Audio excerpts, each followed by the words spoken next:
নমস্কার বন্ধুরা, আমাদের এই ছোট্ট পরিবারে আপনাদের সকলকে স্বাগত। আশা করি আপনারা সবাই ভালো আছেন। আজকে একটি নতুন রেসিপি নিয়ে আপনাদের কাছে হাজির হয়ে গেলাম। আজকের রেসিপিটি হলো লাউ চিংড়ি। এটা আমরা প্রেসার কুকারে বানিয়েছি, খুবই সহজ পদ্ধতিতে বানিয়েছি। চলুন দেখে নেওয়া যাক কীভাবে বানালাম। আমি একটা কুকার বসিয়ে নিয়েছি গরম করতে, তারপরে একটু তেল দিয়ে দিলাম অল্প করে। তেলটা গরম হয়ে যাওয়ার পরে আমি 5 ফোড়ন দিয়ে দিলাম। 5 ফোড়নটা একটু ভাজা ভাজা করে নিচ্ছি। আমি এই রেসিপিটি একদম একটু অন্যরকম করে বানিয়েছি। এবারে আদা, রসুন আর লঙ্কা কুচি আমি দিয়ে দিলাম। ভালো করে একটু ভেজে ভেজে নিচ্ছি। ভাজা হয়ে যাওয়ার পরে আমি এখানে একটা ছোট পেঁয়াজ এইভাবে টুকরো টুকরো করে কেটে নিয়েছি কুচিয়ে, সেটা একটুখানি ভেজে নিচ্ছি। এই মুহূর্তে আমি একটু নুন দিয়ে দিলাম, তাহলে আরও একটু ভালো করে ভাজা হবে। আবার একটু নেড়ে চেড়ে নিচ্ছি পেঁয়াজটা।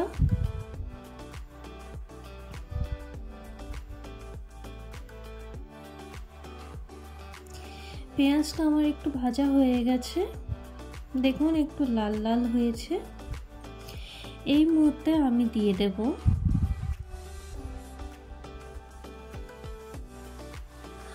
অল্প করে জল।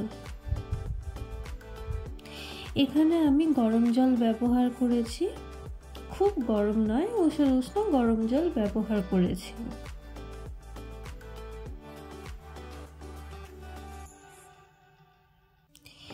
এবারে আমি কিছু মশলা দিয়ে দেব, তার মধ্যে হলুদ গুঁড়ো,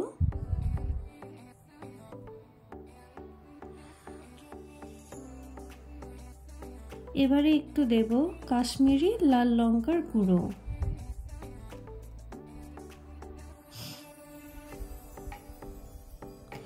আর দেব ধনে গুঁড়ো।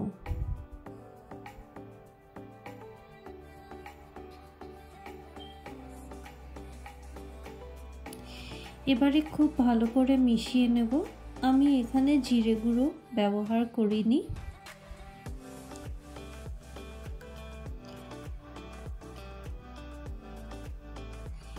এই মশলা আমি খুব ভালো করে কষিয়ে নেব। আমি একটু ঢাকা দিয়ে দিলাম। প্রায় 1 মিনিট পরে ঢাকা খুলে আমি দেখলাম মশলাটা একটু কষেছে। তাও আরও ভালো করে কষার জন্য আমি একটু জল দিয়ে দিলাম।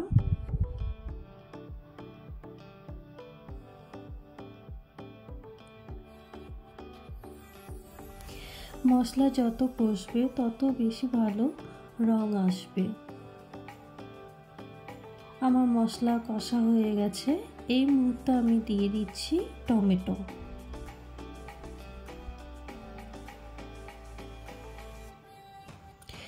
মশলার সাথে টমেটো খুব ভালো করে মিশিয়ে নিচ্ছি। আমি আগেই বলেছি আমি এটাও একটু অন্যরকম করে বানিয়েছি লাউ চিংড়িটা।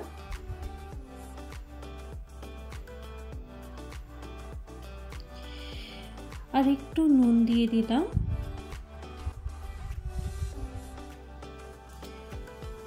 ভালো করে মিশিয়ে আবার কিছুক্ষণ আমি হতে দেব এটা।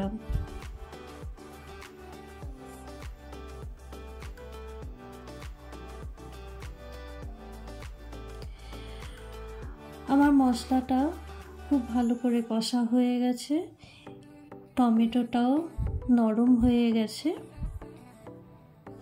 এবারে আমি লাউ কেটে রেখেছি এইভাবে টুকরো টুকরো করে।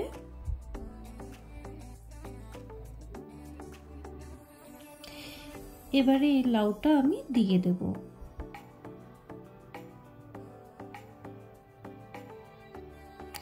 আমি এখানে আলু ব্যবহার করিনি।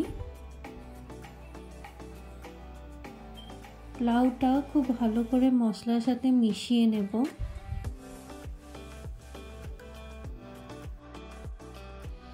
লাউয়ের একদম অন্যরকম স্বাদ পাওয়ার জন্য ঠিক এইভাবে বাড়িতে বানিয়ে দেখবেন, ভীষণ ভালো লাগে খেতে।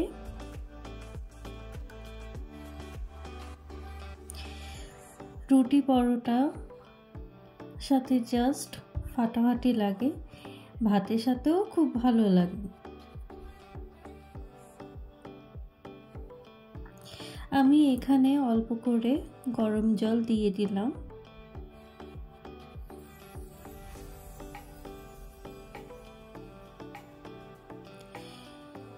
এই লাউটা খুব কচি ছিল, তাই আমার বেশিক্ষণ সময় লাগেনি এই লাউ চিংড়িটা বানাতে।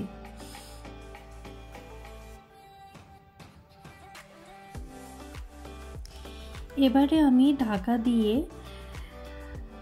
2টো সিটি মেরে নেব, বেশি নয় একদমই।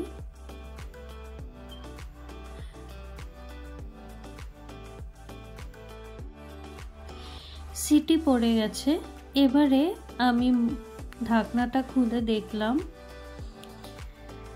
যেরকমটা আমি চাইছিলাম সেরকম হয়ে গেছে।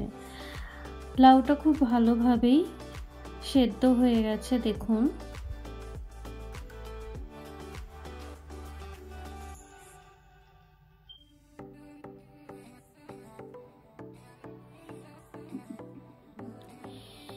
এবারে আমি দিয়ে দিচ্ছি চিংড়ি মাছ।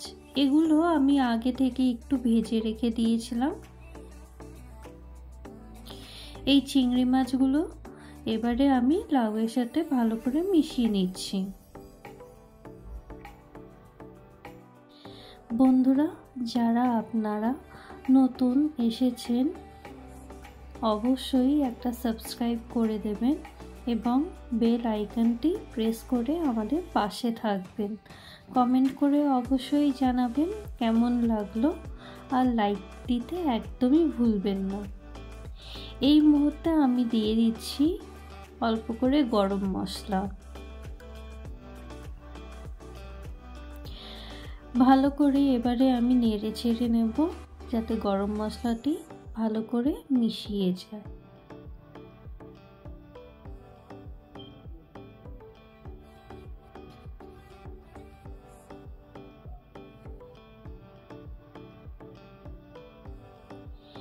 এখানে আমি অল্প করে চিনি দিয়ে দেব।